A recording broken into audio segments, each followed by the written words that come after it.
a little kid, I was homesick for a couple weeks in school, and my dad brought me some Ed Roth model kits and a Carcraft magazine. And when I opened that up, they had the little article or the little ads in there for Ed's t-shirts and all of that. And I saw those and I was hooked.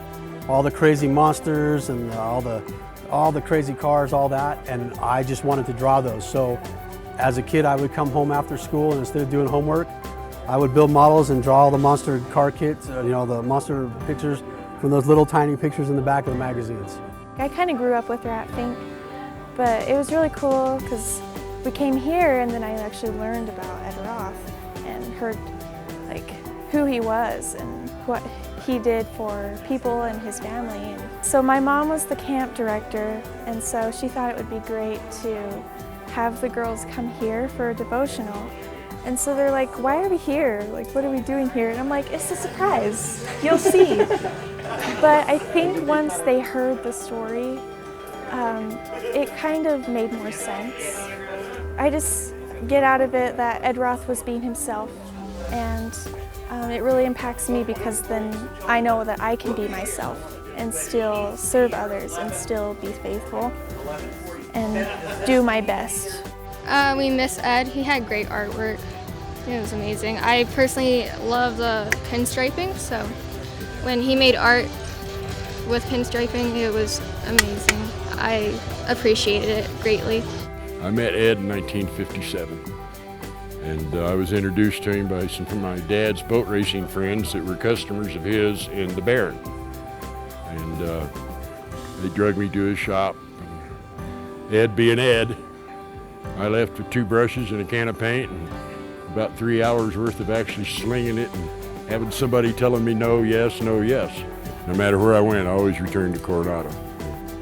Well, on free weekends, Ed's place was, I could take a bus and be there, And out of that came a t-shirt called Gung Ho. And I was the model for Gung Ho. And I used to be buff.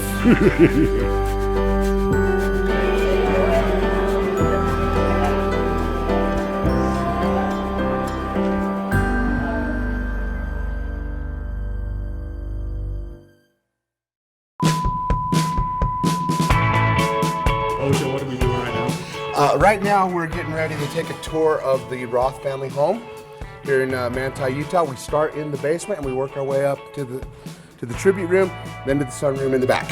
What's your name? Oh, My dad's on TV! Oh, you're on TV. No!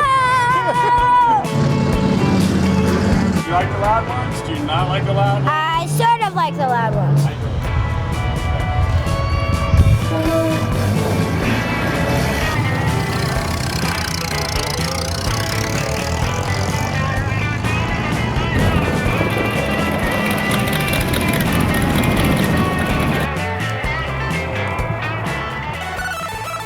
Just to give you an idea how popular his merchandising became, Revell gave him 1 penny in royalties for every model car they sold. Well, that year, Big Daddy made $32,000. You do the math here? That's 3.2 million kit cars sold. Kit cars, model kit cars sold. Just to give you an idea how much every model car kit they sold, how popular his merchandise became. To give you an idea how popular, Bunny. That year, Big Daddy made $32,000. Revell gave him 1 cent, 3.2 million. So close. Revell gave him 1 cent, his merchandising.